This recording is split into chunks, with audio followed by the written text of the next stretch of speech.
आए हो तो प्रेम से लो हरि का नाम। सब भक्तों को मंच से जय जय राधे श्याम। सब भक्तों को प्रेम से मेरी सीता धारिये चरण चाले मना कलिंग गोल हो तसज्ञन संग विनती करे ताहि न हुसारिये डारिये गले में गलवैया मेरे राधा कृष्ण राधिका कन्हैया श्याम कथा में पधारिये। मेरे आराध्य श्री राधा माधव इष्ट देवता नगर देवता ग्राम देवता भूमि देवता समस्त देवी देवता अपना अपना स्थान ग्रहण करें। आइए अपने मन को अपनी वाणी को और अपने अंतःकरण को पवित्र करने के लिए सर्वप्रथम भगवान की शरण में चलते हैं। तत्पश्चात आज की जो प्यारी प्यारी मंगलमयी पावन जो प्रभु की लीला है कथा है उसे हम सभी श्रवण करेंगे। प्रेम से कहिए जय श्री राधे।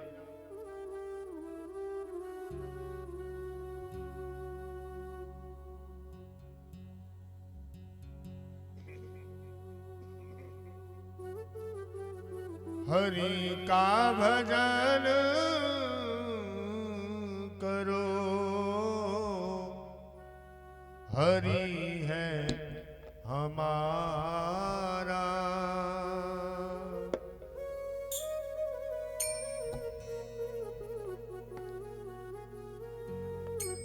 हरि का भजन करो हरि है हमारा। हरि का भजन करो हरि है हमारा। हरि का भजन करो हरि है हमारा। हरि का भजन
करो हरि है हमारा। हरि का भजन करो हरि है तुम्हारा। ओ हरि का भजन करो हरि है हमारा। जय हो।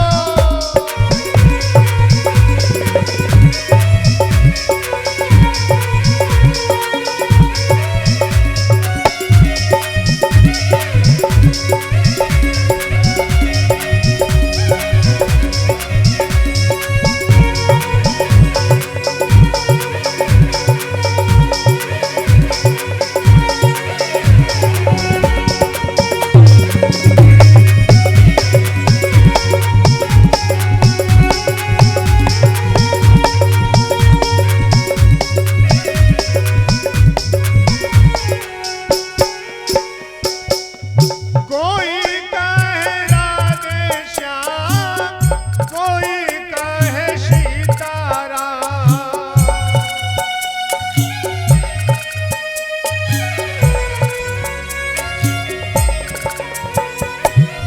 कोई कहे गिरधर लाल, कोई कहे राधा माधव। कोई कहे गिरधर गोपाल, कोई कहे माधव लाल। कोई हरि दीन बंधु, वही हरि दीन बंधु। कोई कर करुणा सिंधु। कोई कहे करुणा सिंधु। नमो बारंबारा। हरि का भजन करो हरि है तुम्हारा। हरि का भजन करो हरि है हमारा। हरि का भजन करो हरि है हमारा। हरि के भजन बिना, हरि के भजन बिना, प्रभु के भजन बिना, प्रभु के भजन बिना कोई ना सहारा। हरि का भजन करो हरि है हमारा। हरि का भजन करो हरि है हमारा। राधे का भजन करो नाम है हमारा। जय हो।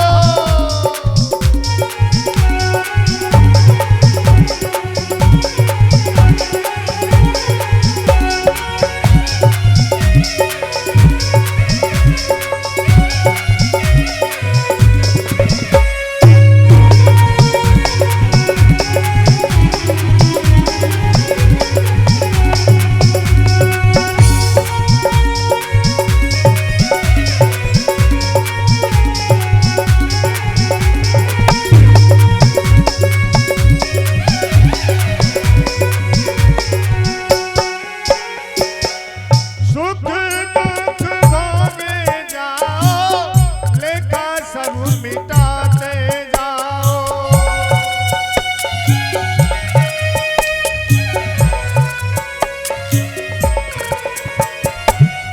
हरि गुण गाते जाओ, हरि को रिझाते जाओ। हरि गुण गाते जाओ, हरि को रिझाते जाओ। कोई हरि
रमण भगवान की, श्याम सुंदर यमुना मैया की, श्रीमद् भागवत महापुराण की, श्री गंगा मैया की, बस्ती माता की, अपने अपने गुरु महाराज की, अपने अपने माता पिता की, सत्य सनातन धर्म की, नगर के समस्त देवी देवतान की, अपने अपने गुरु महाराज की। ओम शांति, ओम शांति, ओम शांति। अखंड ब्रह्मांड नायक परात्पर अखिलेश्वर, अकारण करना वर्णाल्य भक्त वांछित कल्प तरु तड़ित विनिंदित पीतांबरधारी भगवान श्री श्याम सुंदर, दूर दूर से पधारे श्रोता प्रेमी बंधु, मातृ शक्ति रसिक जन, प्रेमी जन, भक्त जन, समस्त भगवतानुरागी भक्त जन, श्री गोपाल भक्ति मीडिया चैनल के माध्यम से देख रहे देश विदेश में उन सभी रसिक प्रेमियों को मेरा राधे राधे, जय श्री कृष्ण। भक्ति ज्ञान वैराग्य से परिपूर्ण त्रिवेणी ज्ञान गंगा की तृतीय दिवस की पावन वेला में आप और हम सभी यहाँ पर विराजमान हैं। मुख्य यजमान के रूप में, हमारे परीक्षित के रूप में श्रीमान श्री ठाकुर चंद्रभूषण सिंह चौहान जी, उनकी धर्म पत्नी चंदा देवी बड़े ही भाग्यशाली हैं। नाम भी बड़ा सुंदर है। दोनों ही बड़े श्रद्धालु हैं, भावुक हैं और भगवत कृपा। एक बार पहले भी ये हमारे यजमान बन चुके हैं और फिर ये दोबारा अवसर मिला है और ये अवसर हमारे इस परिवार को ऐसे ही प्रतिवर्ष मिलता रहे। जिस प्रकार से बांके बिहारी आकर के वृंदावन धाम से चल कर के यहाँ इनके जीवन को मंगलमय आनंदमय बनाते हैं, ऐसे ही प्रतिवर्ष आनंदमय और मंगलमय इनका जीवन बनता रहे। और जिस प्रकार से इस परिवार पर कृपा हुई है, ऐसे ही आप पर भी कृपा बरसती रहे। जीव जब प्रयास करता है तो परमात्मा फल अवश्य देते हैं, और जब तक हम लोग प्रयास नहीं करते तब तक परमात्मा फल नहीं देते। कर्मणा जायते जंतु कर्मणैव विलीयते, सुखम दुखम भयम क्षेमम कर्मणैवाधिपद्यते।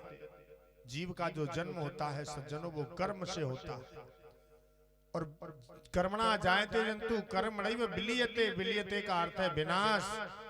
जीव का जो विनाश होता है वो भी उसके कर्मों से होता है। सुखम दुखम भयम क्षेमम, हमको आपको जो सुख दुख की जो प्राप्ति होती है, अनुभूति जो होती है, वो भी कर्म से होती है। इसलिए कर्मणैव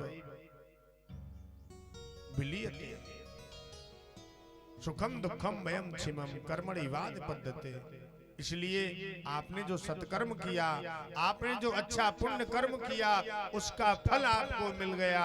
वृंदावन धाम से चल करके भागवत भगवान आपके यहाँ विराजमान हो गए और आप सभी आनंदित होकर के इस अमृत वर्षा का लाभ प्राप्त कर रहे हैं।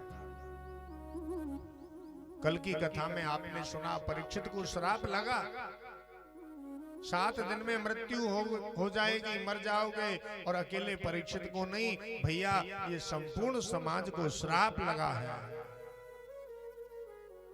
क्योंकि हमारे जीवन के ज्यादा दिन नहीं है, केवल 7 ही दिन है। 8वां दिन तो है ही नहीं।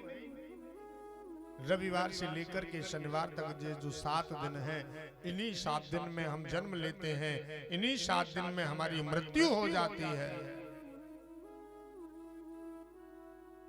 और जब परीक्षित को पता चला कि अब मेरी मृत्यु निकट है, तो सब कुछ छोड़ दिया। क्योंकि ना कछु लायो बाब रे और ना कछु ले जाए, नाम यश रह जाएगो हंस अकेलो जाए। ना कछु लायो बाब रे, ना कछु ले जाए, न कुछ लेके आए हो न कुछ लेकर के जाओगे, क्योंकि यहां से ले जाने की कोई व्यवस्था नहीं है। कमा लो कितने भी हीरे और मोती, लेकिन कफन में जेब नहीं होती। ले जाने की कोई व्यवस्था नहीं है।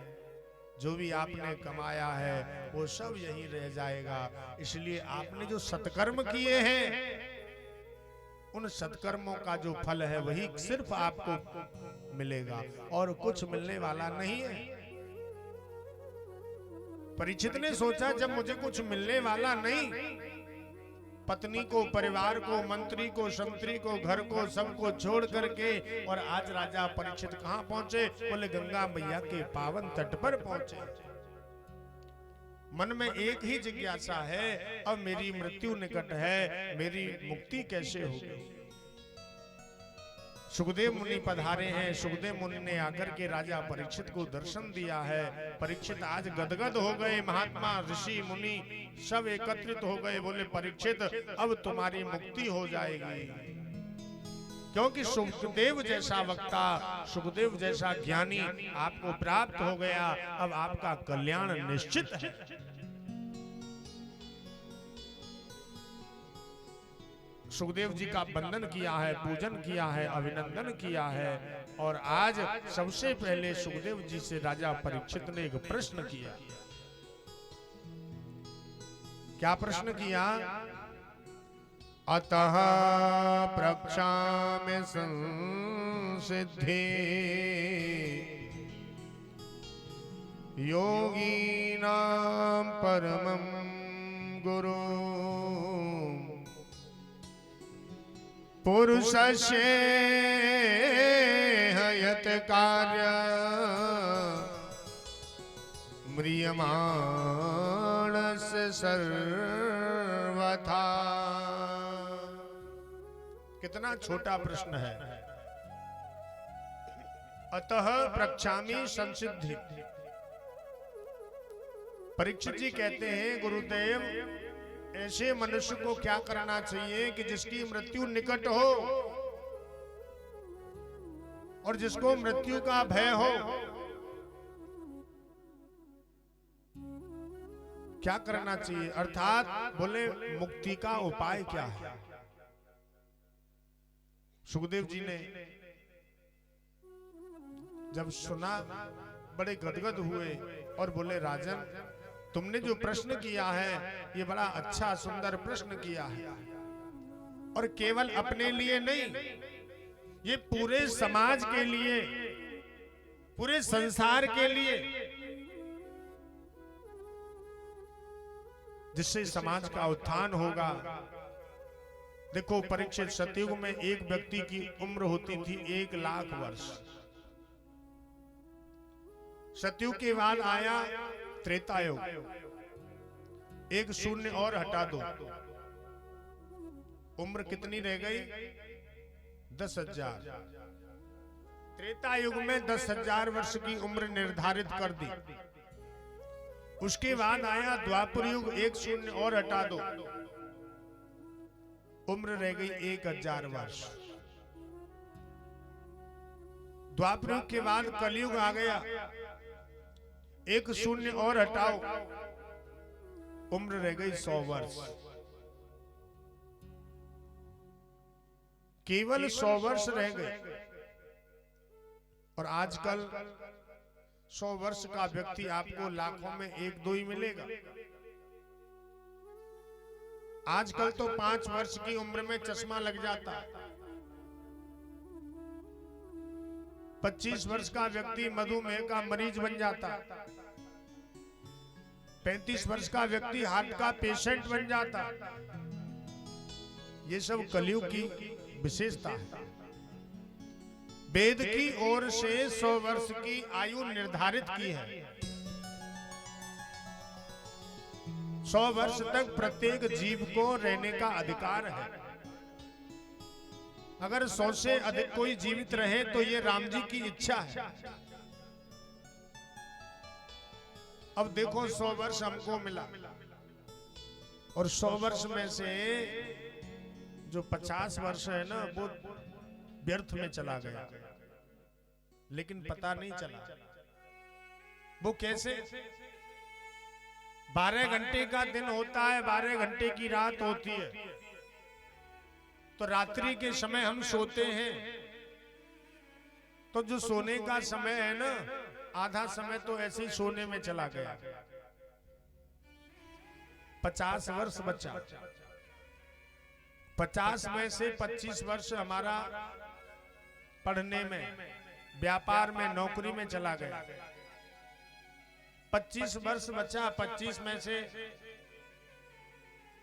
पत्नी के साथ, बच्चों के साथ हमारा समय चला गया। अब भजन के लिए, कीर्तन के लिए, तपस्या के लिए समय कहां बचा? इसलिए सुखदेव मुनि कहते हैं, राजन, जल्दी मरने वाले व्यक्ति की मुक्ति का एक ही उपाय है। तस्मात् भारत सर्वात्मा भगवान ईश्वरो हरि, श्रोतव्य कीर्तितव्यश्च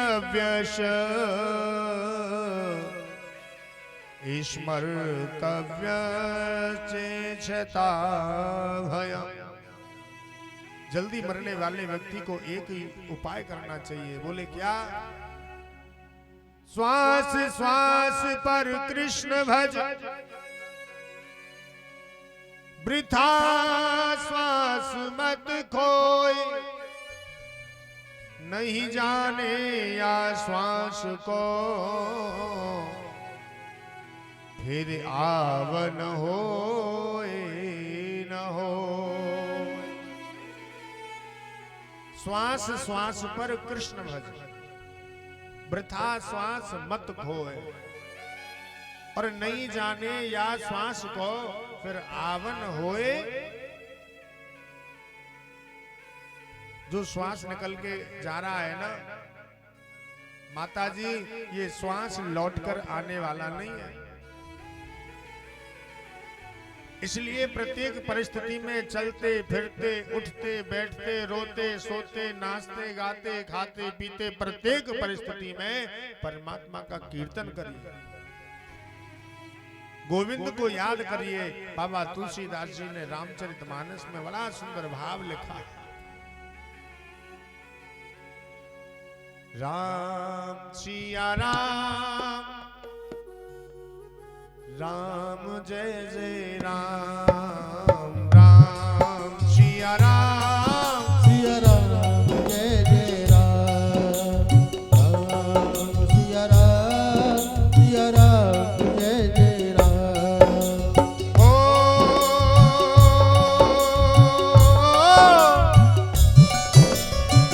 कर से करम करो विधि नाना, हो मन राखो जहाँ कृपा निधाना। राम सिया राम, सिया राम जय जय राम, राम सिया राम, सिया राम जय जय राम। ओ कर से करम करो विधि नाना, मन राखो जेहि कृपा निधाना। राम सिया राम, सिया राम जय जय राम, राम सिया राम, सिया राम जय जय राम सिया राम, सिया राम, सिया राम, राम जय जय राम, जय जय राम, जय जय राम। राम सिया राम, सिया राम, सिया राम, राम सिया राम, सिया राम, सिया राम। राम सिया राम, सिया राम, जय जय राम, राम सिया राम, सिया राम जय जय राम। कर से कर्म करो विधि नाना, और मन राखो जय कृपा निधान। मन को गोविंद के चरणों में लगा लो। ये जो मन है ना सज्जनों, यही मन बंधन का कारण है और यही मन मुक्ति का कारण है। अगर हम विषयों से बंधे हैं, अगर हमारा मन विषयों के प्रति आसक्त है, तो समझ लीजिए आप बंधे हुए हैं। और अगर आपका मन विषयों से अलग है, अनासक्त है, तो समझ लीजिए आप जितेंद्रिय हैं। परीक्षित ने कहा, महाराज मैं मंदिर में गया और मंदिर में जाकर के पुजारी जी ने कहा पुष्प चढ़ाओ, मैंने पुष्प चढ़ा दिया। पुजारी जी बोले वस्त्र चढ़ाओ, मैंने वस्त्र भी चढ़ा दिया। पुजारी जी बोले दक्षिणा चढ़ाओ, मैंने दक्षिणा भी छोड़ दी। अब पुजारी जी कहे कि मन को चढ़ाओ, तो महाराज मन को कैसे चढ़ावे? ये मन कैसे चढ़े? आपको अगर लखनऊ से दिल्ली जाना है, हवाई जहाज से आधा घंटे में पहुंच जाओगे, ट्रेन से जाओगे 1 दिन लग जाएगा। लेकिन मन से अगर दिल्ली जाना है तो केवल आधा सेकंड लगेगा। आप दिल्ली बंबई सब जगह आधा सेकंड में चले भी जाओगे और लौट के आ भी जाओगे। बिजली से भी तेज, घोड़ा से भी तेज, हवा से भी तेज, इंटरनेट मोबाइल से भी तेज चलने वाला ये हमारा मन है। माता जी बैठी है कथा में। दादी कहाँ बैठी है? बोले कथा में। मन कहाँ है? आहा, घर में बहू गड़बड़ नहीं कर दे। जय हो। बिल्ली रसोई घर में नहीं घुस जाए। बैठी तो कथा में है, लेकिन मन भाग रहा है, क्योंकि ये मन चंचल है। जय हो। ये मन बड़ा चंचल है, कैसे तेरा भजन करूं?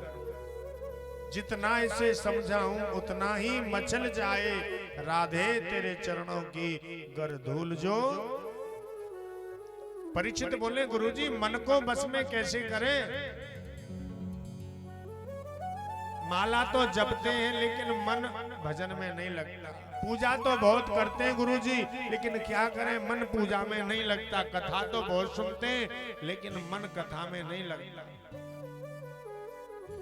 आज की जो कथा है ना, ये केवल मन के ऊपर है। और जिनका मन भजन में नहीं लगता है, जिनका मन पूजा में नहीं लगता है, वो जरा ध्यान से सुनना। सुखदेव जी कहते हैं परीक्षित, अगर मन को जीतना है, मन को वश में करना है, तो 4 बातों को ध्यान में रखिए। जितासनो, जित श्वासो, जित संगो, जितेन्द्रियः, स्थूले भगवतो रूपे मनः संधारये धिया। मन को जीतना है तो पहले क्या करना पड़ेगा? बोले जितासनो, एक जगह ज्यादा देर तक एक आसन पर बैठने की आदत बनाओ, जितासनो। दूसरी बात बोले जितः श्वासो, रोजाना प्रातःकाल जल्दी जगो। 4:30 बजे प्रत्येक व्यक्ति को जग जाना चाहिए। लेकिन जिनकी तकलीफ है, जिनका शरीर ठीक नहीं है, अस्वस्थ है, रोगी है, बीमार है, उनके लिए तो कोई नियम नहीं होता। लेकिन जो पूर्ण तरह से स्वस्थ हैं, उनके लिए नियम आवश्यक है। प्रातःकाल 4:30 बजे जग जाना चाहिए। स्नान जो बताए हैं ना, वो 3 प्रकार के बताए हैं। पहला है ऋषि स्नान। जो लोग 4:30 बजे स्नान कर लेते हैं वो ऋषि स्नान कहलाता। जो 4:30 बजे से लेकर के सूर्य उदय तक स्नान कर लेते हैं वो मनुष्य स्नान कहलाता। और सूरज निकलने के बाद में जो दिन में स्नान करे वो राक्षस स्नान कहलाता। अब आप देख लो, ये आप कौन सा स्नान करते हो? जितासनो जितः श्वासो जितः संगो जितेंद्रिय। आसन को जीतना पड़ेगा, प्रातः काल जल्दी जगना पड़ेगा, समय से स्नान करना पड़ेगा। शास्त्रों में लिखा है कि जब भी जल्दी जगें तो सबसे पहले क्या करें? बोले धरती माता को प्रणाम करिए। कौन कौन धरती माता को प्रणाम करता है? जरा हाथ उठाना। वाह, देखो धरती माता को प्रणाम क्यों करते हैं? क्योंकि हम पूरा जीवन जो भी कर्म करते हैं वो इस धरती माता पर ही करते हैं। अच्छा बुरा भला जो भी हम करते हैं धरती माता पर करते हैं, और धरती माता कितनी सहनशील है, वो सब कुछ सह लेती है। कोई गड्ढा खोदता है, कोई बीज बोता है, धरती माता उसको भी फल देती है। इसलिए सबसे पहले प्रातः काल जगो तो सबसे पहले धरती माता को प्रणाम करो। रामचरितमानस में लिखा है, प्रातः काल उठ कर रघुनाथा, प्रातः काल उठ कर रघुनाथा।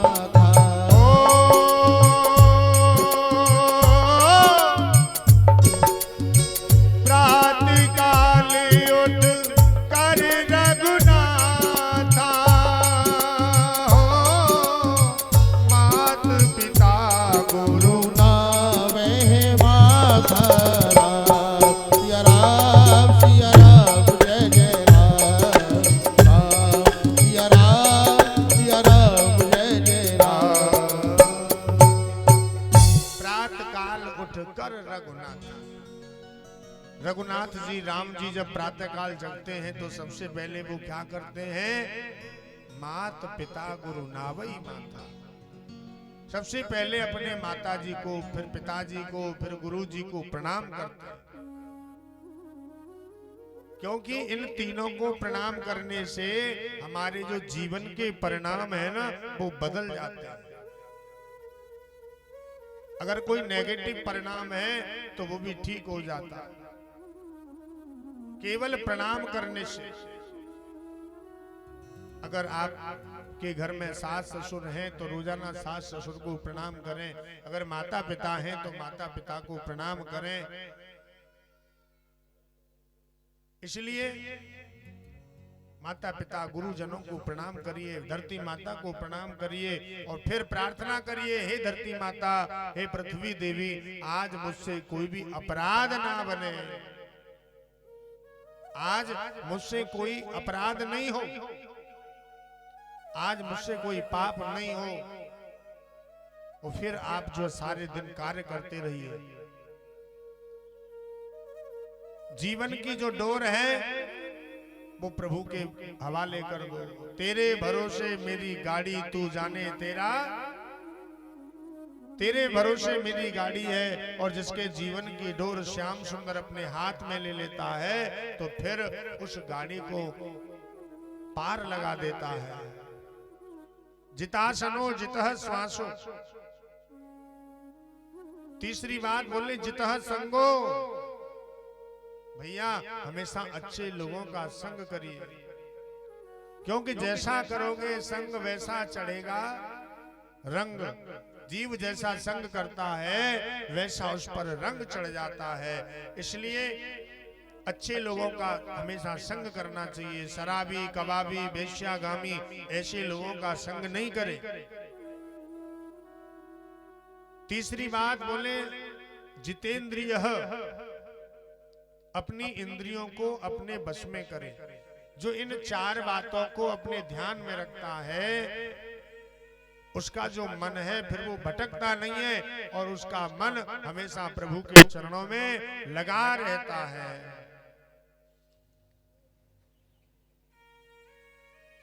बोलो वृंदावन बिहारी लाल की। परीक्षित ने एक प्रश्न और किया, बोले गुरुदेव एक बात मुझे बताओ, परमात्मा इस सृष्टि की रचना कैसे करते हैं? इस सृष्टि का निर्माण कैसे हुआ? और सृष्टि में पहले कौन था, किसने सृष्टि की रचना की, सृष्टि के बारे में सुखदेव जी ने वर्णन किया। बोले परीक्षित, पातालमेतस्य हि पादमूलम् पठन्ति पाषेण प्रपदे रसातल। संसार में पहले कुछ नहीं था, केवल जल था। और जल को संस्कृत में कहते हैं नीर, और नीर का पर्यायवाची है नार। और जब नार में परब्रह्म ने, भगवान ने अपना घर बनाया, अयन बनाया, तो उनका नाम हो गया नारायण। बोलो नारायण भगवान की।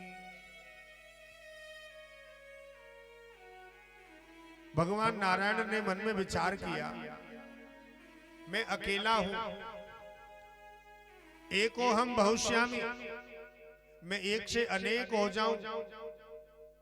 तब भगवान की नाभि से, नारायण की नाभि से कमल प्रकट हुआ, और उस कमल के अंदर से 4 मुख वाले ब्रह्मा जी महाराज प्रकट हो गए। श्री ब्रह्मा जी महाराज की। ब्रह्मा जी के 4 मुख हैं, चारों दिशाओं में देखते, उन्हें अपना सिर घुमाने की आवश्यकता नहीं पड़ती। उन्होंने सारी दिशाओं को देख लिया, परंतु ये दिखाई नहीं दिया कि मैं कहां से आया। What am I really? मैं वास्तव में कौन हूं। ब्रह्मा जी अपने मन में विचार करने लगे, मैं कौन हूं, मैं कहां से आया। कभी ब्रह्मा जी उस कमल के अंदर तंतु में नीचे चले जाते, फिर कभी बाहर आ जाते, कभी बाहर, कभी भीतर, कभी भीतर, कभी बाहर। यही क्रम चलता रहा, कई वर्ष निकल गए। ब्रह्मा जी को आकाशवाणी सुनाई दी। भगवान नारायण ने आकाशवाणी की, हे ब्रह्मा तप करिए तप।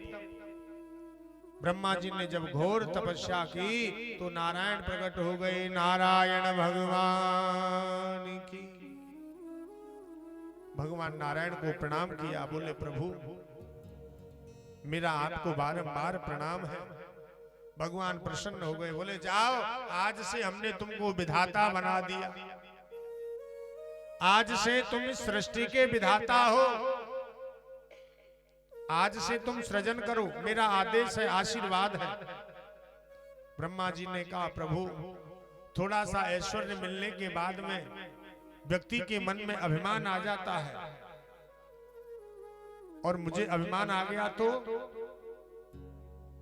ऊंट जो होता है ना, जब तक वो पहाड़ के नीचे नहीं जाता अपने आप को सबसे ऊंचा समझता है, और जैसे वो पहाड़ के पास जाता है तब उसे ज्ञान हो जाता है, अरे मैं तो सबसे छोटा हूं। ऐसे ही व्यक्ति 10-5 करोड़ रुपए हो जाने पर, 2-4 विदेशी गाड़ियां आ जाने पर, घर में बंगले में संगमरमर का पत्थर लग जाने पर अभिमान करता है, सब कुछ भूल जाता है।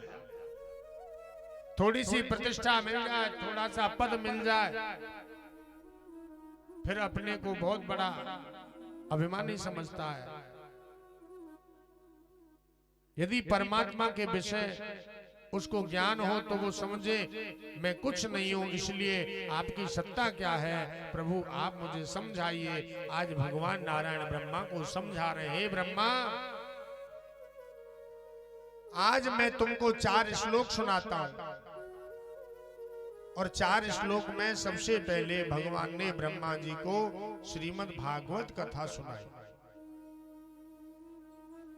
अहमेवास्मेवाग्नि नान्ययद् सत् सत् परम पश्चादहं यदेतच्च यो वशिष्येत सोऽस्म्यहम्। ऋते अर्थ यत् प्रतीयेत न प्रतीयेत चात्मनि तद्विद्वादात्मनो माया यथा भासो यथा तमः यथा महान्ति भूतानि भूतेषु चावचेष्वनु प्रविष्टान्य प्रविष्टानि तथा तेषु न तेष्वहम् एतावदेव जिज्ञास्यं तत्त्वजिज्ञासुनात्मनः अन्वयव्यतिरेकाभ्याम् यस्यात् सर्वत्र सर्वदा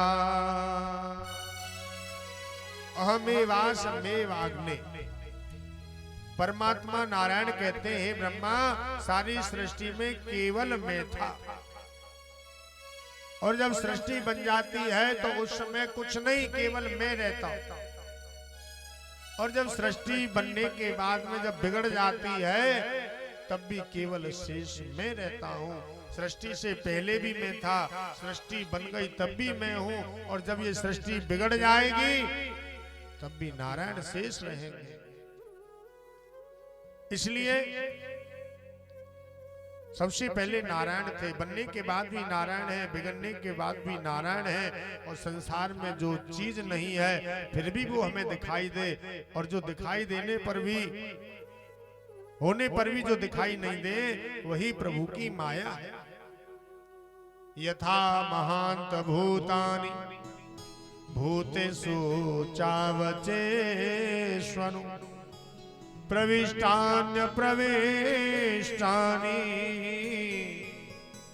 तथा तेषु न तेष्वहम्। कहते हैं पृथ्वी जल तेज वायु आकाश ये 5 तत्व हैं, और इन 5 तत्वों से सारा संसार बना है। एक छोटी सी जो चींटी होती है ना, वो छोटी सी चींटी भी 5 तत्वों से बनी है। विशाल काय जो हाथी इतना बड़ा जीव जंतु है वो भी 5 तत्वों से बना है। मनुष्य भी 5 तत्वों से बना है, प्रकृति भी 5 तत्वों से बनी है, और भगवान के अंदर भी 5 तत्व है। भा माने भूमि, गा माने गगन, बा माने वायु, आ माने अग्नि, और ना माने नीर। ये 5 तत्व हैं।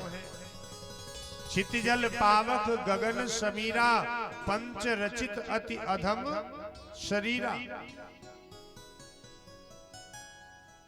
ऐसे ही भगवान कहते हैं मैं दुनिया में रहकर भी, भगवान बोले मैं अलग हूं, और अलग रहकर भी मैं सारी दुनिया में व्याप्त हूं। आत्मा के जो तत्वदर्शी हैं उन्हें केवल ये समझ लेना चाहिए कि अनेक रूप से जो सर्वत्र है विद्यमान है वही परमात्मा है। अनेक रूप रूपाय विष्णवे प्रभ विष्णवे। जो अनेक रूपों में भी व्याप्त है वही तो विष्णु है, और जो अनेक रूपों में व्याप्त होते हुए भी एक जगह विद्यमान है वही परमात्मा है। भगवान कहते हैं हे विधाता, मैं जो तुम्हें उपदेश दे रहा हूं ना, यही भागवत है। और भागवत के 4 अक्षर हैं।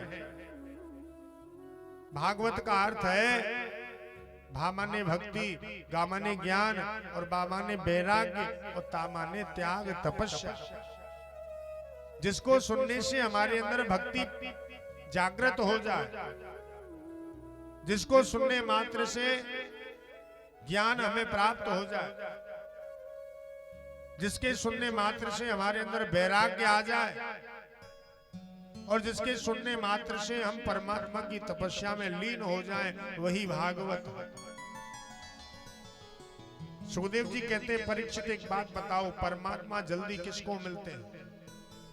परीक्षित बोले गुरुजी परमात्मा सबसे पहले उसको मिलते होंगे जो दिन में कम से कम 5 बार 10 बार स्नान करता होगा, उसे नारायण शीघ्र मिलते होंगे। बोले ऐसा नहीं है, अगर 5 बार स्नान करने से परमात्मा मिलते तो वो कोल भील जो जंगल में रहते थे, उन कोल भीलों के घर भी राम जी दर्शन देने के लिए चले गए। भगवान ये नहीं देखते कि आप कितनी बार स्नान करते हो। तो परीक्षित बोले, गुरुजी भगवान ये देखते होंगे कि आपकी उम्र क्या है। अरे जिसकी ज्यादा उम्र होगी उसको जल्दी मिलते होंगे। बोले ऐसा नहीं है, कभी कभी बड़ी बड़ी उम्र के लोग पीछे रह जाते और छोटे छोटे बालक लाभ ले जाते। ध्रुव की कोई ज्यादा बड़ी उम्र थी क्या? अरे ध्रुव तो केवल 5 वर्ष के थे जब नारायण का दर्शन हुआ। केवल 5 वर्ष की उम्र में ध्रुव जी ने भगवान का दर्शन कर लिया। प्रहलाद की कोई ज्यादा बड़ी उम्र नहीं थी। प्रहलाद को बचपन में ही नारद जी के द्वारा मंत्र मिला और नारायण का दर्शन हो गया। बताओ किसको मिलते हैं? परीक्षित बोले, गुरुजी भगवान उसको मिलते होंगे जो ज्यादा पढ़ा लिखा होता हो, ज्यादा डिग्री वाला होगा, उसी को जल्दी मिलते होंगे। बोले ऐसा नहीं है, कभी कभी पढ़े लिखे लोग पीछे रह जाते हैं और अनपढ़ ना समझ लोग आगे जाकर के लाभ ले लेते। परमात्मा ये नहीं देखते कि आप कितने पढ़े लिखे हो, आपके पास कितनी डिग्रियां हैं। तो बोले महाराज परमात्मा बिरादरी तो देखते होंगे, जाति तो देखते होंगे। बोले ऐसा नहीं है, परमात्मा अगर बिरादरी देखते, जाति देखते तो विदुर के घर में भोग लगाने के लिए नहीं जाते। परमात्मा अगर जाति देखते तो सबरी के घर जाकर के भोग नहीं लगाते। तुम्हें मालूम है कैसे भगवान विदुर के घर में गए और भगवान ने विदुर के घर में जाकर के छिलकों का भोग लगाया। परीक्षित बोले, गुरुजी ये कथा हमें जरा सुनाओ। कैसे भगवान विदुर के घर गए और कैसे भगवान ने छिलकों का भोग लगाया। सुखदेव जी कहते हैं, परीक्षित बड़ी सुंदर कथा है। यदा तु राजा स्वसुतान साधु। एक बार की बात है कि जब कौरव लोग पांडवों पर अन्याय अत्याचार कर रहे थे, उनको मारने का, जलाने का जब प्रयास किया गया, फिर भी बाल बांका नहीं हुआ। 5 पांडव सुरक्षित हो गए। तो एक दिन विदुर जी मंत्री थे, विदुर जी धृतराष्ट्र के पास में आए और धृतराष्ट्र से बोले, हे राजन हम कुछ निवेदन करना चाहते हैं। धृतराष्ट्र बोले क्या? विदुर जी बोले, राजन अन्याय की बेल पर कभी अमृत का फल नहीं आ सकता, और अन्याय की जो बेल है ना, ये कभी हरी भरी नहीं हो सकती। तुम्हारे जो पुत्र है ना, वो पांडवों पर अन्याय अत्याचार कर रहे हैं, जरा उनको रोकिए। और पांडव कमजोर हो ऐसा नहीं है, पांडव कमजोर नहीं है, पांडव तो आपका सम्मान करते। इसलिए अपने पुत्र को समझाओ। अगर एक प्रदेश को नष्ट करने से पूरा देश सुरक्षित रहता है तो ऐसे प्रदेश को नष्ट कर देना चाहिए। अगर एक मंडल को नष्ट करने से पूरा प्रदेश सुरक्षित रहता है तो उस मंडल को नष्ट कर देना चाहिए। अगर एक जनपद को नष्ट करने से पूरा गांव सुरक्षित रहता है तो उसे नष्ट कर देना चाहिए। एक परिवार को नष्ट करने से अगर पूरा गांव सुरक्षित रहता है तो उसे नष्ट कर देना चाहिए। और अगर एक व्यक्ति को त्यागने से पूरा परिवार सुरक्षित रहता है तो उस व्यक्ति को त्याग देना चाहिए। तुम्हारे घर में जो दुर्योधन है ना, ये एक कलंक है, और बाहर से आपको दिखाई नहीं देता, अंदर से भी आपको दिखना बंद हो गया है। जरा अपने दुर्योधन को समझाओ। इतनी बात विदुर जी कह रहे थे धृतराष्ट्र से, ये सारी बातें दुर्योधन ने पीछे आकर के सुन ली। दुर्योधन तुरंत तड़क गया, भड़क गया, हे विदुर, मेरी कृपा से तू मंत्री बना, मैंने तुझको मंत्री पद पर बिठाया और आज तू मेरे प्रति मेरे पिता को भड़काता है। खबरदार, इस गद्दी पर बैठने का, मंत्री पद पर तुझे अधिकार नहीं है। और तुरंत विदुर जी को बाहर कर दिया। विदुर जी अपनी पत्नी को लेकर के जंगल में गए और जंगल में जाकर के विदुर जी ने कुटिया बनाई और उसी झोंपड़ी में भगवान का कीर्तन करने लगे। एक दिन द्वारकाधीश श्री कृष्ण शांति दूत बनकर के द्वारिका से हस्तिनापुर में आए हैं। दुर्योधन ने पूरे हस्तिनापुर नगर को सजाया। जगह जगह स्वागत द्वार सजाए गए, तोरण द्वार सजाए गए, बंधन द्वार लगाए गए, क्योंकि द्वारिकाधीश आने वाले हैं। द्वारिकाधीश के आगमन की खुशी में पूरा हस्तिनापुर नगर सज रहा। जैसे ही द्वारिकाधीश का रथ आया, प्रवेश किया, विदुर जी विदुरानी आपस में वार्ता करने लगे। विदुर जी बोले विदुरानी से, तुम्हें कुछ पता है? बोले क्या हुआ? अरे आज द्वारिकाधीश श्री कृष्ण महाराज हस्तिनापुर में आने वाले हैं। आज पांडवों के भाग्य का फैसला होगा। पता नहीं पांडवों के भाग्य में क्या लिखा है, क्या होगा, लेकिन आज श्री कृष्ण आ रहे हैं शांति दूत बनकर के। विदुरानी बोली शांति दूत बनकर के द्वारकाधीश आ रहे हैं? बोले हाँ, तो चलो हम भी दर्शन करेंगे, हमें भी दर्शन होगा द्वारकाधीश का। विदुर जी की आंखों में आंसू आ गए। विदुरानी, इस समय में मंत्री तो हूं नहीं, अगर मैं मंत्री होता तो वीआईपी दर्शन करा देता, इतनी भीड़ में दर्शन कैसे होगा? लेकिन मन को छोटा मत करो। हमें अगर द्वारकाधीश का दर्शन नहीं हुआ तो कोई बात नहीं है, लेकिन अगर एक बार द्वारकाधीश ने हमको देख लिया, अगर एक नजर द्वारकाधीश की हमारे ऊपर पड़ गई तो हमारा जीवन धन्य हो जाएगा। विदुर विदुरानी दोनों दर्शन करने के लिए द्वारकाधीश के सम्मुख जा रहे हैं। हजारों लोगों की भीड़ लगी है। द्वारकाधीश रथ में विराजमान होकर के चले आ रहे हैं। जगह जगह लोग पुष्पों की माला लेकर के स्वागत करने के लिए पुष्प लेकर के खड़े हैं। और जैसे रथ आता है, द्वारकाधीश पर फूलों की बरसात हो रही है। उसी भीड़ में सबसे पीछे जाकर के विदुर विदुरानी दोनों खड़े हो गए। द्वारकाधीश आए हैं, सब स्वागत कर रहे हैं, जयकार कर रहे हैं, जय घोष हो रहा है। द्वारकाधीश भगवान की, द्वारिकानाथ की जय हो। सबने जय घोष किया। सब दर्शन कर रहे हैं। आहा, कितनी सुंदर झांकी है। मेरे द्वारकाधीश प्रभु कितने सुंदर लग रहे हैं, क्योंकि द्वारकाधीश हैं, महाराज हैं। भगवान द्वारकाधीश सबको देख रहे हैं, लेकिन विदुर विदुरानी तो दोनों दिखाई दिए नहीं। मन में विचार आया, विदुर विदुरानी मुझे काका काकी, वो तो मुझे दिखाई दिए नहीं, मेरी काकी कहाँ है, मेरे काका विदुर कहाँ है? और जैसे ही भगवान द्वारकाधीश ने सबसे पीछे नजर डाल के देखा, तो सबसे पीछे द्वारकाधीश को आज विदुर विदुरानी दोनों दिखाई दे गए। द्वारकाधीश ने विदुर को देखा, विदुर ने द्वारकाधीश को देखा, आंखों ही आंखों में इशारा हो गया। द्वारकाधीश ने इशारा कर दिया, काका जी चिंता मत करो, भोजन तो तुम्हारे घर ही आकर के करूंगा। भोजन तो आपके घर ही करना है।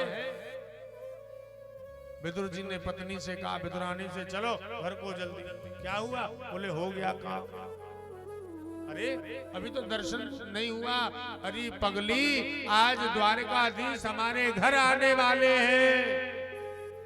आज द्वारकाधीश हमारे घर आएंगे, और जब द्वारकाधीश हमारे घर आएंगे तो खूब दर्शन कर लेना। इधर दुर्योधन मन में सोच रहा है, मैंने इतना पैसा खर्च किया, इन्होंने मेरी ओर तो देखा ही नहीं, मैंने इतना स्वागत सम्मान किया, लेकिन द्वारकाधीश ने मुझे तो देखा ही नहीं। और जैसे रथ पास में आया, दुर्योधन ने प्रणाम किया, भगवान ने आशीर्वाद दिया। भगवान द्वारकाधीश हंसने लगे, आहा तुम्हारा नाम तो सुयोधन है। बोले हाँ। अच्छा एक बात बताओ, मैं तुम्हारे पास क्यों आया हूं, मालूम है? बोले हाँ। ये बताओ, ये जो पांडव हैं ये तुम्हारे कौन लगते हैं? ये पांडव कौन है?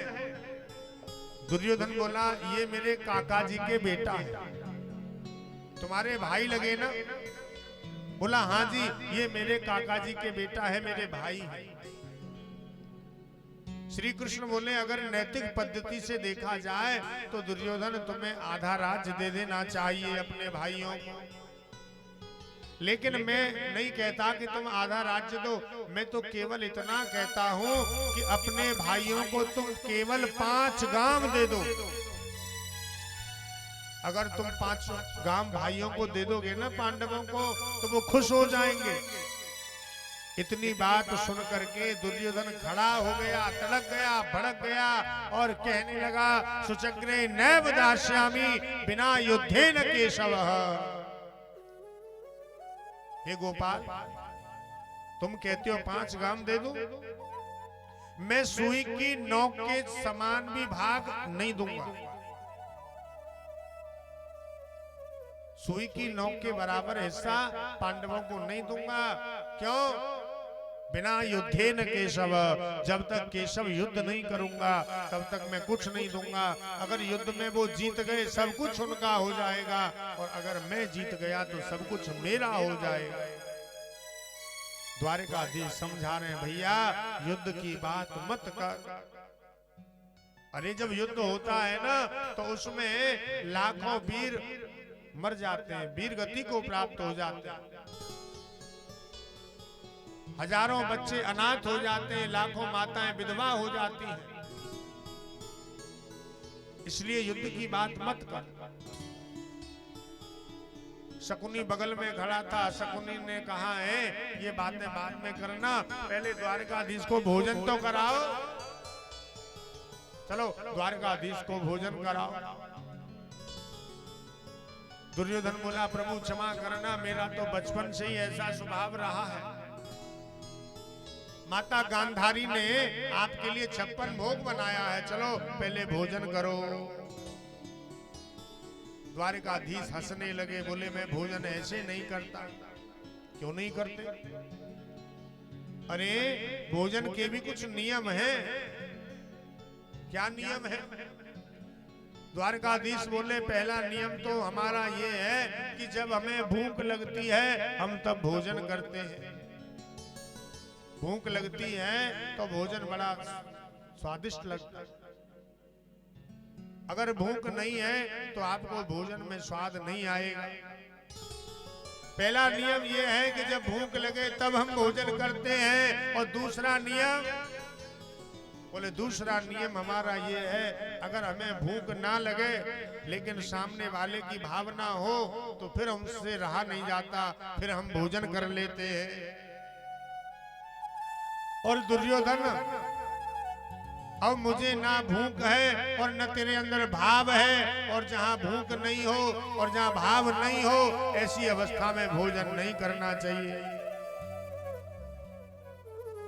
जहां भूख नहीं हो और भाव भी नहीं हो तो फिर भोजन का आनंद नहीं आता। और आज तो हमारा निमंत्रण है। बोले कहां? बोले आज हमारा निमंत्रण काका विदुर के घर है। आज तो हम विदुर जी के घर जाएंगे और काका के घर जाकर के काकी के हाथों से भोजन करेंगे। दुर्योधन हंसने लगा, वाह! अरे जिसके घर में खाने के लिए नहीं हो वो आपको क्या खिलाएगा? आपके लिए 56 भोग बना है, माता जी ने भोग बनाया है, भोजन कर लो।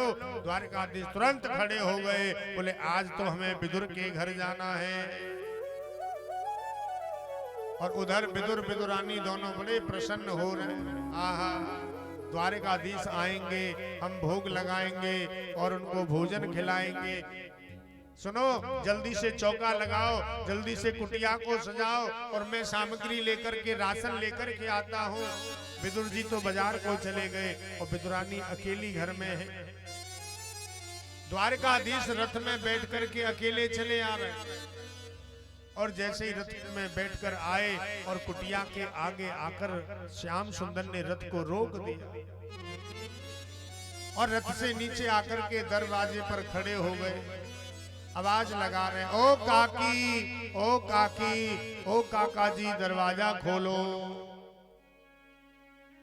विदुरानी तो उस समय स्नान कर रही थी। उस समय विदुरानी स्नान में मगन थी।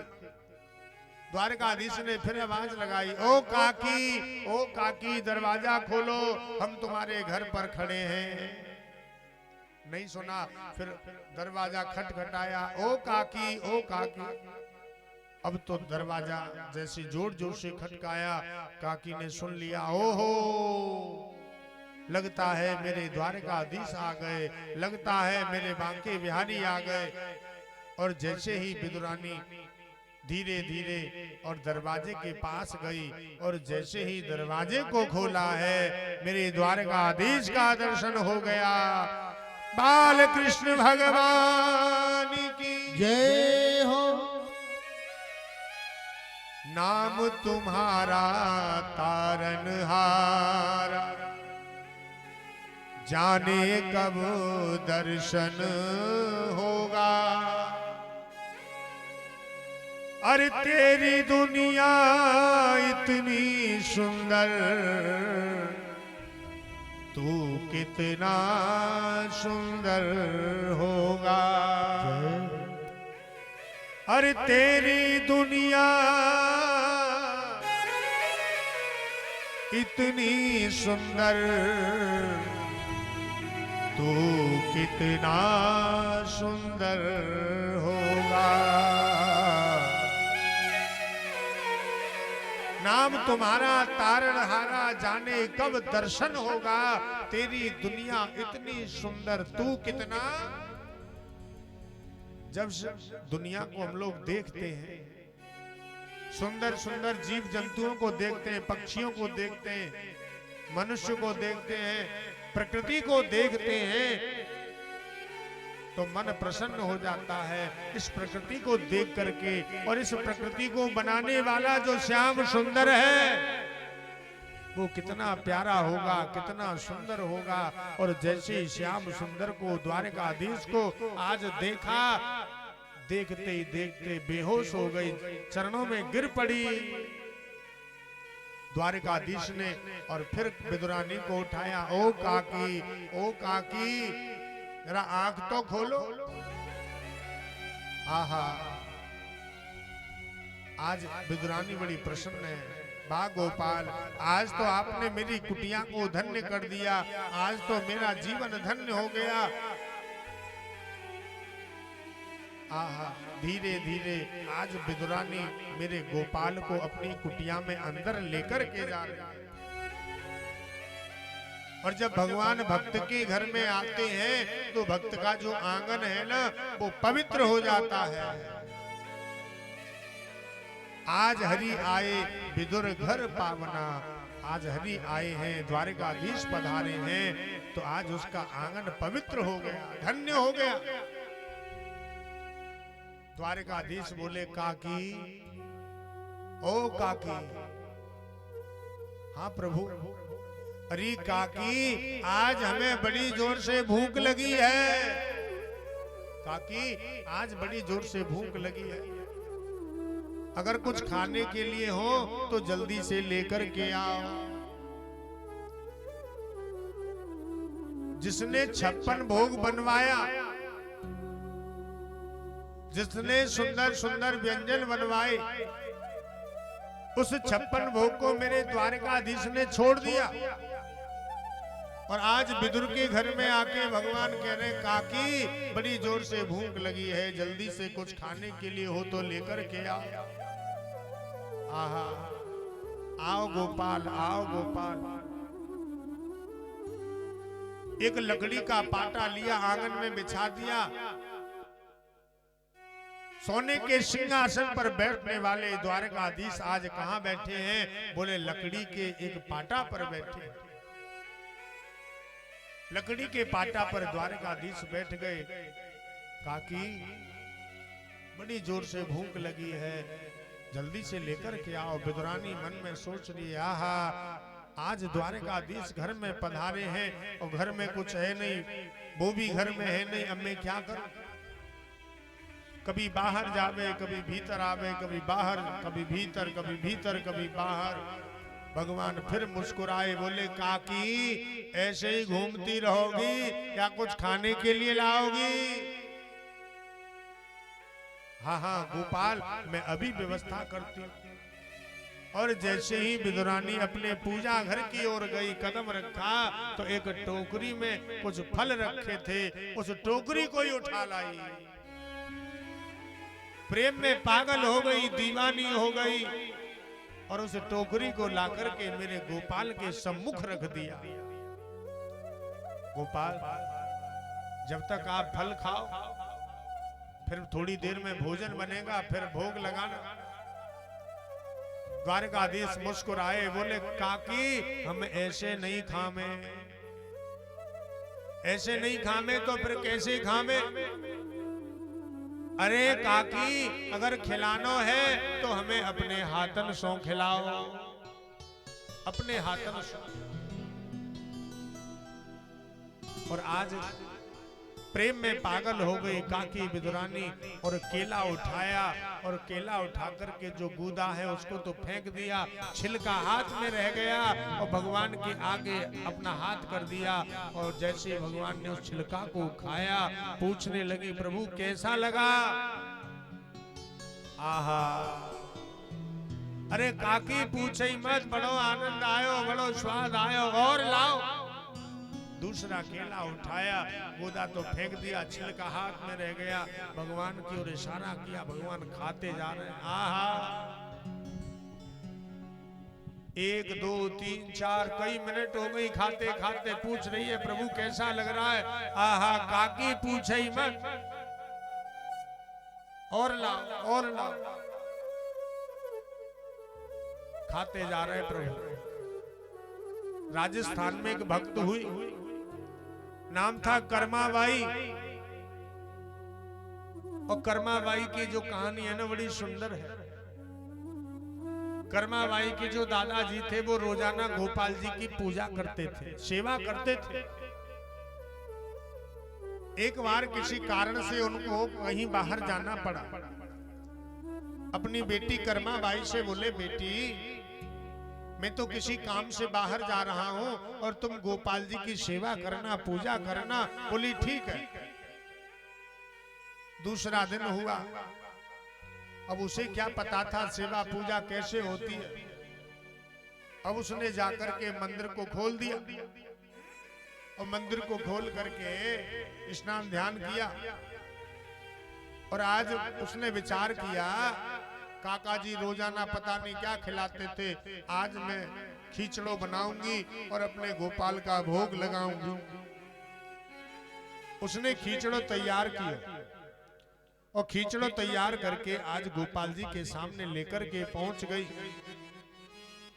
और जाकर के बड़े भाव से गा रही है, गोपाल थाली भर के लाई खिचड़ो,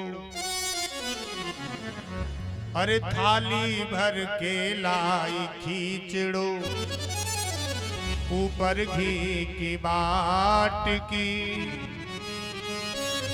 जीवो मारो श्याम धनी, जिमावे कर्मा जाट की।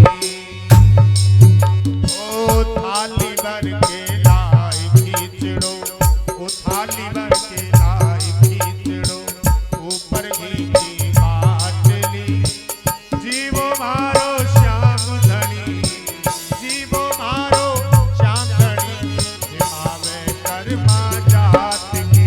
ओ जीवा मारा श्याम गणे, जिमावे कर्मा जाट की। सभी गाइए जय हो।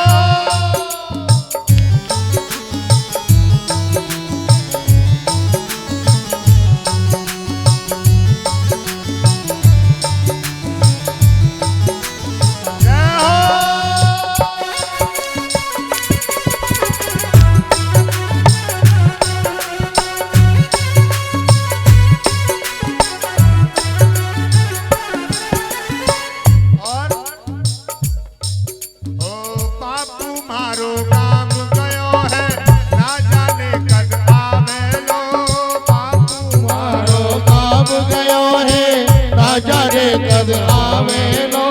भूखा भरोसे बैठो रहो तो भूखो ही रह जावेगो। भूखे भरोसे बैठो रहो तो भूखो ही रह जावेगो। बापू मारो काम कयो है ना जाने कद आवेलो। भूखा भरोसे बैठो रहो तो भूखो ही रह जावेलो। भूखे भरोसे बैठो रहो तो भूखो ही रह जावेगो। आज जिमाहू तने कीचड़ो। आज जिमाहू तने कीचड़ो। काल लापड़ी घाट की जीवो मारो श्याम धनी मावे कर्मा जाट की। जीवो मारो श्याम धनी मावे कर्मा जाट की।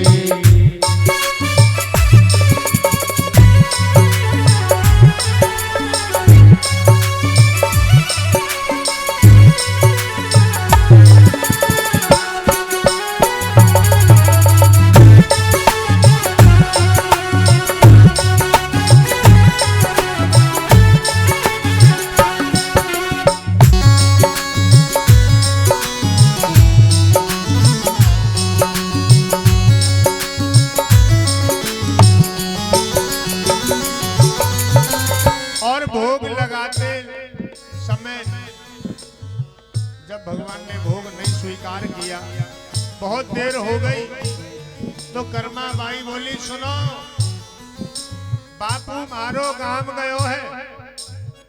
रोजाना तो तुमको बापू भोग लगाते थे, लेकिन आज बापू घर में नहीं है। आज तो मैं तुम्हें भोग लगा रही हूं, इसलिए भोग लगाओ। लेकिन गोपाल जी ने भोग नहीं स्वीकार किया। मन में सोचने लगी, आहा आज मुझसे कितनी बड़ी गलती हो गई। बार बार मंदिर में जुड़ती, बार बार पट खोलती। बार बार मंदिर में चढ़ती, बार बार पट खोलती। बार बार मंदिर में जुड़ती, बार बार पट खोलती। बार बार मंदिर में चढ़ती, बार बार पट खोलती। कैया कोनी जीवर मोहन करनी करनी बोलती। हर कैया कोने जीव मेरे मोहन करनी करनी बोलती। ओ तुझी में तो मैं भी जीवूं, तुझी में तो जद मैं जीवूं। मानो ना कोई लाज की, जीवो मारो श्याम धनी जिमावे कर्मा जाट की। ओ जीवो मारा श्याम धनी जिमावे कर्मा जाट की। ओ जीवो मारो श्याम धनी जिमावे कर्मा जाट की। जीवो मारा श्याम धनी जिमावे कर्मा जाट की। आली आली भर के लाई कीचड़ो।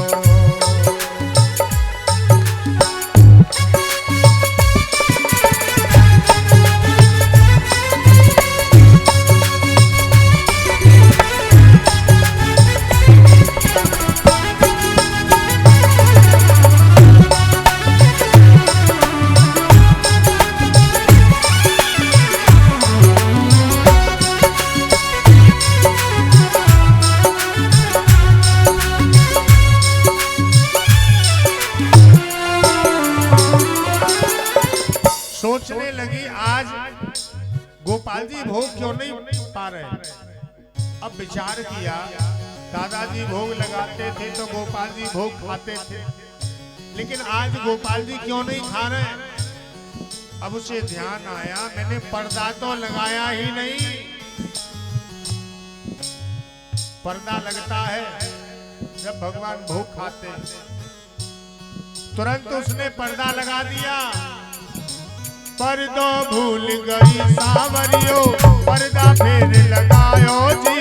पर्दा भूल गई सावरिया, पर्दा फिर लगायो जी। पर्दा भूल गई सावरियो, पर्दा फिर लगायो जी। पर्दा भूल गई सावरिया, पर्दा फिर लगायो जी।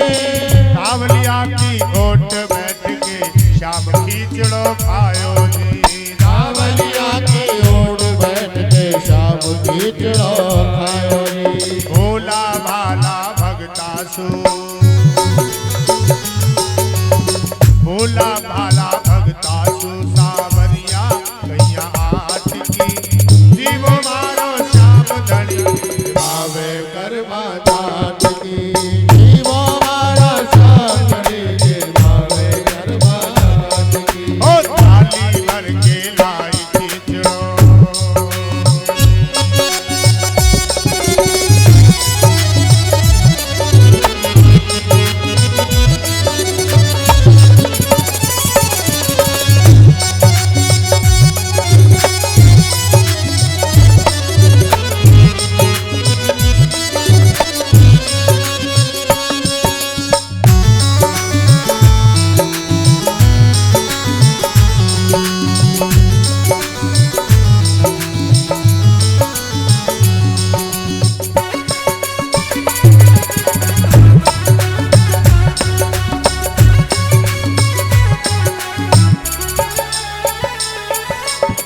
और अगर ऐसी भक्ति आपकी हो तो अवश्य गोपाल जी आएंगे और आकर के भोग। अरे भक्ति हो तो कर्मा जैसी सावरिया घर आवे लो भक्ति हो तो कर्मा जैसी सावरिया घर आवे लो।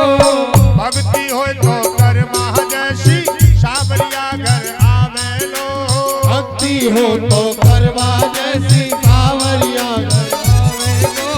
आकर के सावरिया मारो रुचि रुचि भोग लगावे लो आकर के सावरिया मारो फिर तो भोग लगावे गो। ओ आकर के मारो सावरिया रुचि रुचि भोग लगावे लो आकर के सावरिया मारो फिर तो भोग लगावे गो। और साचो प्रेम हबू से होय तो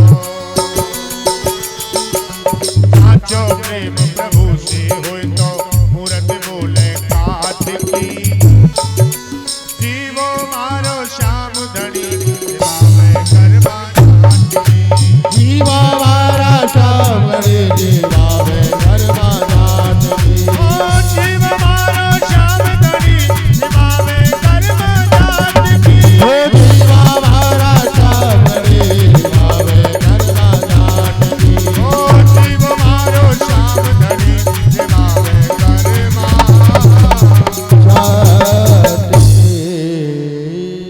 भक्ति होए तो कर्मा जैसी कैसी भक्ति होए कर्मा जैसी। हम लोग कैसी भक्ति करते हैं तेरा तुझको अर्पण क्या लागे मेरा गाते हैं ना तेरा तुझको अर्पण क्या लागे। और जब चढ़ाने की बारी आए प्रभु के लिए तो उसमें कितनी कंजूसी करते हैं। हाँ, प्रसाद भी भोग भी ऐसा ढूंढेंगे सबसे सस्ता, हाँ, जो ज्यादा दिखे। भगवान कहते हैं तुम जैसा मुझे चढ़ाओगे मैं तुमको वैसा ही फल दूंगा। अगर आप चिरवा चढ़ाओगे तो फल भी चिरवे जैसा ही मिलेगा। जैसा हम भगवान को अर्पण करेंगे परमात्मा वैसा ही हमको दे देते हैं। भगवान कहते हैं भैया मुझे बनावटीपन अच्छा नहीं लगता, सस्ती वाली चीज ढूंढते हैं पूजा के लिए, पंडित जी के लिए, भगवान जी के लिए, जिसका कहीं महत्व नहीं होता ऐसी वस्तु भगवान को भोग में लगा देते हैं। भगवान कहते हैं भैया मुझे बेईमानी पसंद नहीं है। एक सेठ जी थे और वो सेठ जी बड़े कंजूस थे। नाम था उनका दानचंद। नाम तो अच्छा था दानचंद, लेकिन कभी उन्होंने फूटी कौड़ी किसी को दान नहीं की, किसी को दान नहीं दिया। ऐसे ही समय निकलता गया।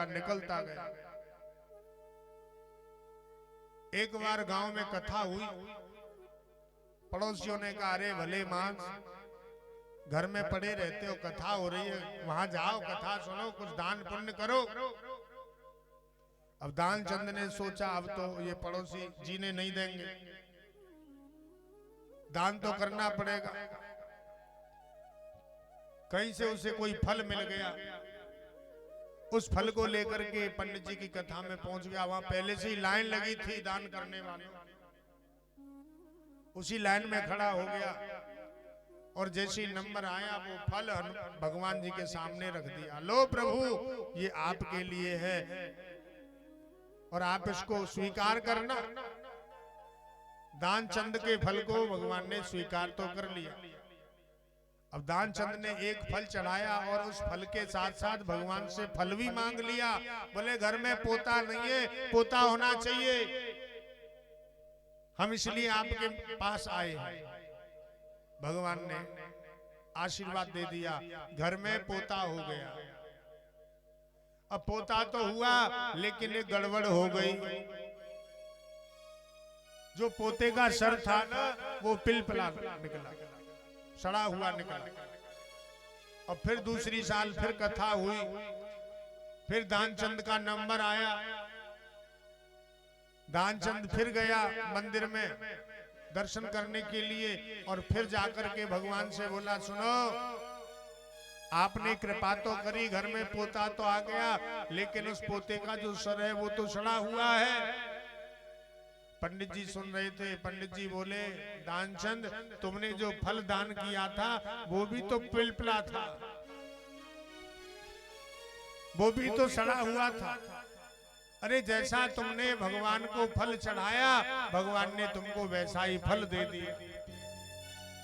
तो हम जैसा भगवान को अर्पण करेंगे, भगवान हमको वैसा ही दे देंगे। इसलिए भक्ति हो तो कर्मा जैसी सांवरिया, घर आवे गो आकर के सांवरिया, मारो रुच रुच भोग लगावे गो। सांचो प्रेम प्रभु से हो तो मूरत बोले काठ की, जीवो मारो श्याम धनी जिमावे कर्मा जात। भगवान विदुर के घर में भोग लगा रहे, विदुरानी भोग भगवान को खिला रही है। भगवान खाते जा रहे हैं और खाते खाते भगवान निहार रहे। अरे वाह काकी, आज तो बड़ो आनंद आयो। विदुरानी ने और केला उठाया, गूदा फेंक दिया, छिलका हाथ में लगा है, भगवान की ओर इशारा किया, लो प्रभु लाओ काकी, और लाओ और लाओ। खाते जा रहे हैं। पूछ रही है प्रभु कैसा लगा? आहा, अरे काकी पूछे मत, बड़ो स्वाद है, बड़ो आनंद है, और लाओ और लाओ। थोड़ी देर के बाद में विदुर जी बाजार से लौट के आए और जैसे विदुर जी आए, विदुर जी ने देखा, ओ हो द्वारिकाधीश आ गए। रथ बाहर खड़ा है, अंदर गए, जाके द्वारिकाधीश को प्रणाम किया। प्रभु प्रणाम, ये क्या कर रही हो? बोली भगवान को भोग लगा रही हूँ। अरे पगली, भोग लगा रही है या छिलके खिला रही है?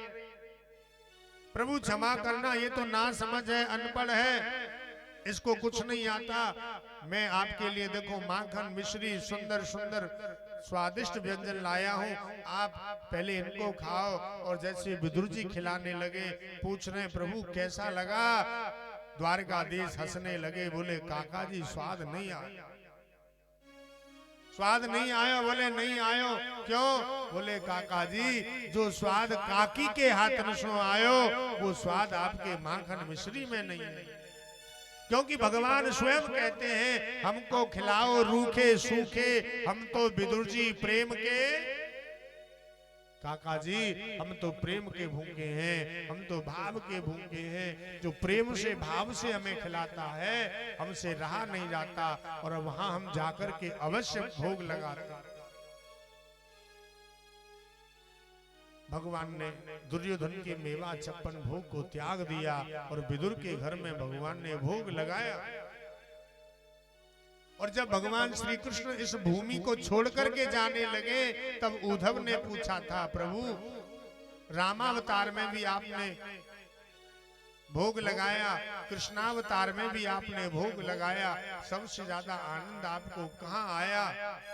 तब भगवान ने कहा, विदुर जी, हे उद्धव, रामावतार में जब सबरी ने मुझे अपने हाथों से बेर खिलाए, उस समय मुझे बड़ा आनंद आया, बड़ा स्वाद आया। और कृष्णावतार में जब विदुरानी ने मुझे अपने हाथों से भोग लगाया, उस समय मुझे बड़ा आनंद आया।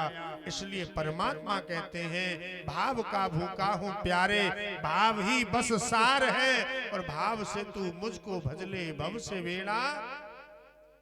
भाव बिन वो कुछ भी दे दे, मैं कभी लेता नहीं, भाव से एक फूल दे दे तो मुझे स्वीकार है। बांध लेते भक्त मुझको प्रेम की जंजीर में, इसलिए इस भूमि पर होता मेरा अवतार।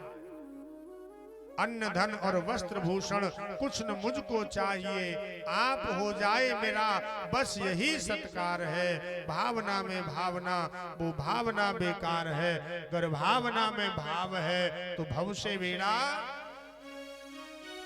इसलिए भगवान तो भैया केवल भाव को देखते हैं, भगवान भाव के भूखे हैं। इसके बाद विदुर मैत्रेय जी का प्रसंग आता है। विदुर मैत्रेय जी का संवाद हुआ। विदुर एक ज्ञानी भक्त है, दूसरे नीतिज्ञ भक्त है, दोनों का मिलन हुआ, यहीं से भागवत आरंभ होती है। विदुर और उद्धव का संवाद हुआ। आज विदुर जी ने मैत्रेय मुनि से कुछ प्रश्न किए। बोले, महाराज, मैं ये जानना चाहता हूं कि संसार को परमात्मा क्यों बनाते हैं, और सृष्टि में कोई सुखी है कोई दुखी है, ऐसा क्यों? और फिर किसी को बचाने के लिए भगवान आते हैं, किसी को मारने के लिए आते हैं। कई कई परमात्मा अवतार क्यों लेते हैं? उन अवतारों में कोई नरसिंह अवतार, कोई वामन अवतार, और मैंने सुना है भगवान ने शूकर का भी रूप धारण किया, 12 बन गए, कैसे? मैत्रेय मुनि ने सृष्टि के प्रारंभ में इस प्रसंग को सुनाया। मैत्रेय मुनि कहते हैं, विदुर, ये जो सारा संसार है ना, ये सारा संसार परमात्मा की क्रीड़ा है, लीला है। यहां वो कई कई प्रकार की लीला करते हैं। और दूसरी बात, कोई सुखी कोई दुखी, ऐसा क्यों? तो देखो, परमात्मा न तो किसी को दुख देते हैं और परमात्मा नहीं किसी को सुख देते हैं। ये जो सुख और दुख है ना, ये तो जीव अपने कर्मों के अनुसार भोगता है। को न काऊ सुख दुख कर दाता, निज कृत कर्म भोग सब भ्राता। ये संसार में जो भी हम भोगते हैं, सब अपने अपने प्रारब्ध और कर्म के अनुसार भोगते हैं। पहले हम क्या कर चुके हैं इसकी चिंता मत करिए। पहले हम क्या कर चुके इसकी चिंता मत करिए, चिंता तो ये करिए अब हमको आगे क्या करना है। अब हमको आगे क्या करना है। वर्तमान में मेरा समय व्यर्थ न चला जाए, इसका प्रयास करो। वर्तमान का जिसने सदुपयोग कर लिया है विदुर, उसका भूतकाल भी श्रेष्ठ होता है और भविष्य काल भी उज्जवल हो जाता है। लेकिन ये जो वर्तमान का समय है, ये वर्तमान का समय तो हम टीवी में, मोबाइल में, व्यर्थ के कार्यों में ऐसे निकाल देते हैं, और फिर जब बाद में कुछ नहीं रहता तो फिर हम रोते हैं। अरे भैया, अब पछताए हो तो क्या, जब चिड़िया चुग गई खेत, फिर पीछे पछताने के अलावा कुछ नहीं रहता। इसलिए जब भी समय मिले परमात्मा का चिंतन करिए, भगवान का कीर्तन करिए, भगवान का भजन करिए। मैत्रेय मुनि कहते हैं, तीसरी बात, तुमने पूछा कि व्यक्ति को बचाने के लिए परमात्मा अवतार क्यों लेते हैं, तो सुनिए। वेद के अनुसार जो व्यक्ति कर्म करता है, वेद के आधार पर जो सत्कर्म करता है, आचरण करता है, उस व्यक्ति को अगर कोई कष्ट दे, अगर उस व्यक्ति को कोई तकलीफ देता है, तो उसकी सुरक्षा करने के लिए परमात्मा अवतार लेते हैं। भगवान के अवतारों में बड़ा सुंदर रहस्य है। भगवान ने सबसे पहले शूकर का रूप धारण किया, इसका एक विचित्र कारण था। कश्यप जी महाराज की 13 पत्नियां हैं, उनमें सबसे बड़ी है दिति, और दिति महारानी सबसे बड़ी है। एक दिन काम सुख के लिए उन्होंने कश्यप जी से निवेदन किया, बोली मुझे पुत्र की प्राप्ति के लिए वरदान चाहिए, आप मुझे वरदान दो, मुझे पुत्र की कामना है, इच्छा है। तब कश्यप जी ने समझाया, अरे देवी, ये जो समय है ये पुत्र प्राप्ति का समय नहीं है, क्योंकि 2 बेला ऐसी हैं, उस समय हमें केवल भजन करना चाहिए, एक प्रातः काल और एक रात्रि का। जब सूर्य उदय हो गए तब हमें सब काम छोड़ करके भगवान का चिंतन कीर्तन करना चाहिए सूर्योदय के समय, और जब सूरज अस्त हो गए उस समय भी भगवान का भजन कीर्तन करना चाहिए। लेकिन दिति नहीं मानी, कश्यप जी को भी दुराग्रह के सामने झुकना पड़ा, श्राप दे दिया, बोले जाओ, एक नहीं 2 पुत्र होंगे, लेकिन दोनों ही राक्षस होंगे। माता जी चरणों में गिर पड़ी, बोली क्षमा करे, क्षमा करे। कश्यप जी बोले अब तो मैं कुछ नहीं कर सकता देवी, बीज का असर तो होगा, लेकिन एक वरदान और देता हूँ, तुम्हारे घर में जो प्रपौत्र होगा वो नारायण का प्रेमी होगा, नारायण का भक्त होगा। और उन्हीं के यहाँ हिरणाक्ष और हिरण्यकश्यप का जन्म हुआ। ये हिरणाक्ष और हिरण्यकश्यप कौन है? बोले ये दोनों भगवान के द्वारपाल हैं। एक का नाम है जय और एक का नाम है विजय। जय और विजय ये भगवान के पार्षद थे, ये भगवान की सेवा में द्वारपाल बनकर के रहते थे। एक बार सनक सनंदन सनातन सनत कुमार चारों भैया आए, अंदर जाने नहीं दिया, चारों भाइयों को क्रोध आ गया, श्राप दे दिया, बोले जाओ तुम बैकुंठ में रहने के अधिकारी नहीं हो, तुम तो मृत्यु लोक में जाओ और वहां जाकर के राक्षस बनो। 1 जन्म नहीं, 2 जन्म नहीं, बोले 3 जन्मों तक तुमको राक्षस बनना पड़ेगा। और वही जय और विजय हिरणाक्ष और हिरण्यकश्यप बने हैं। उन्हीं के यहाँ प्रहलाद जी का जन्म हुआ।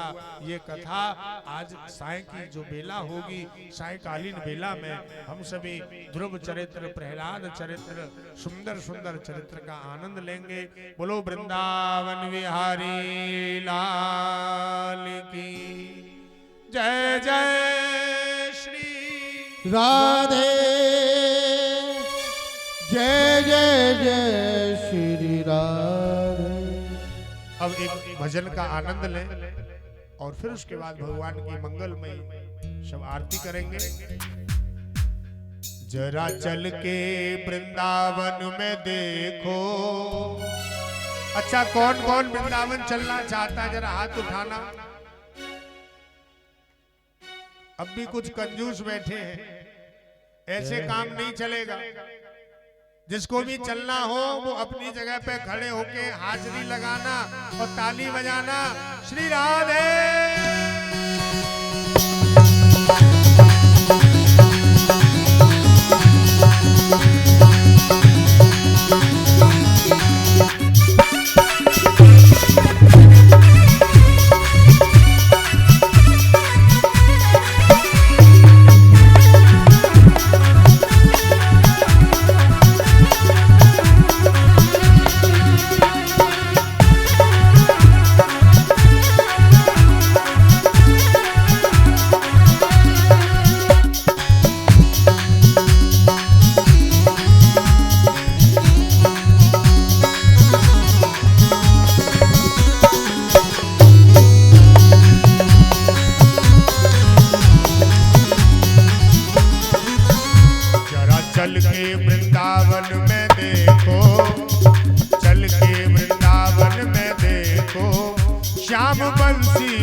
चल के वृंदावन में देखो, जरा चल के वृंदावन में देखो, श्याम बंसी बजाते मिले गए। झूला झूलती होंगी राधा रानी, झूला झूलती होगी राधा रानी, मोहन झूला झूलाते मिलेंगे, ओ मोहन झूला झूलाते मिलेंगे, मोहन झूला झूलाते मिलेंगे, ओ मोहन झूला झूलाते मिलेंगे। श्री राधे।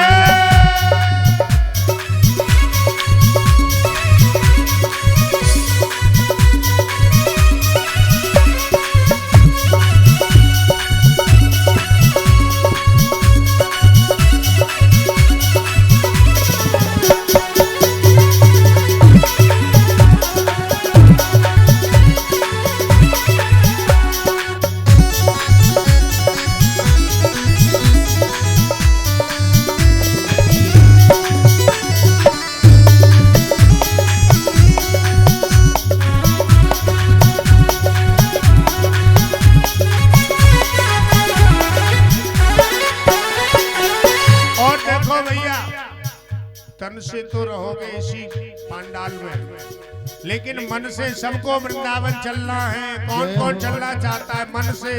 सब तैयार है। खड़े हो जाओ। जरा चल के वृंदावन में देखो, चल के वृंदावन में देखो, श्याम बंसी बजाते मिलेंगे, ओ श्याम बंसी बजाते मिलेंगे, ओ श्याम बंसी बजाते मिलेंगे।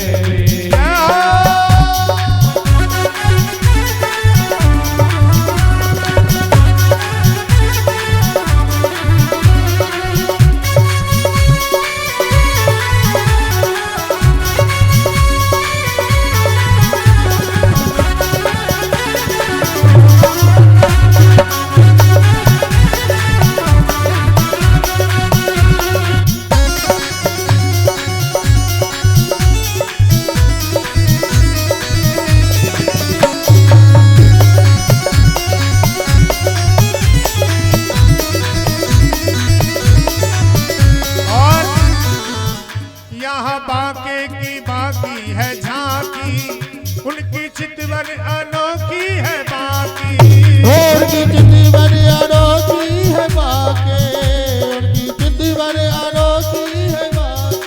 और कभी पहने वो पीला पीतांबर, ओ कभी पहने वो पीला पीतांबर, कभी माखन चोराते मिलेंगे, ओ कभी माखन चोराते मिलेंगे, ओ कभी माखन चोराते मिलेंगे, ओ कभी माखन चोराते मिलेंगे। जरा चल के वृंदावन में देखो, चल के वृंदावन में देखो, श्याम मुरली बजाते मिलेंगे, ओ श्याम मुरली बजाते मिलेंगे। श्री राधे।